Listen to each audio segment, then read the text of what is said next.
Selamünaleyküm hürmetli abonentler. Bugün meşalenin yanında 2 etajlı domlu, ikinci etajında 3 kanallı kvartaramız satıladı.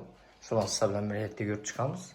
Üyümüz 100% yer remonttan çıkıp tuttu. Üyümüzde hem meri pul, üyümüzde hem işleri bir xil MDF işli. Biz buna başlıyoruz obzorumuzda. Ben tarafında bir ulu zala boyuna.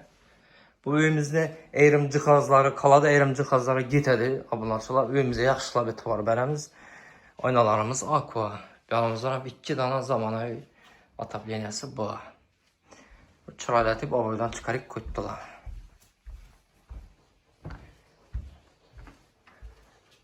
Yan tarafında bir ulu spalnisi var. Bu spalnimizden atapleniyor bu. Bu spalnimizden yine avadan çıkıp tuttu. İşi görüp duran ve özellikle kaladı. Daha şeytemiz. Koridoruna yine atapleniyor bu yine. Yanımızda yine bir ulu spalnisi var. Bu spalnimizden atapleniyor bu. İşi görüp duran işi özellikle kaladı.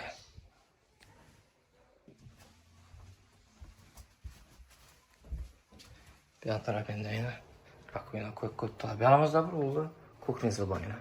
Kuchnimizden hemen sabah kuchni, gaz pliti, fartuklarım kafeden çıkıp tuttu yine. Yanımızda umalnik. Yanımızda vonna tuvalet. Görüp dursa bir kafeden çıkıp tuttu yine. Çırayla koyup. Yanımızda hemen sabah yine. Unitaz, vanna. Hemen esas taptaza rakıyla. Puluna yer adam bulsak 380 milyon da tutmuz. Geliş adam. Kime gerek bulsa kim kızısı ekran numaralarımızı koyamız. Ekip görürseniz. Üyeni gördüğünüzde üye gap yok. Vapşem gap yok. Esas şu an kadar veteriner esas sağlığına salmat bulunma. Etibar uçurak var.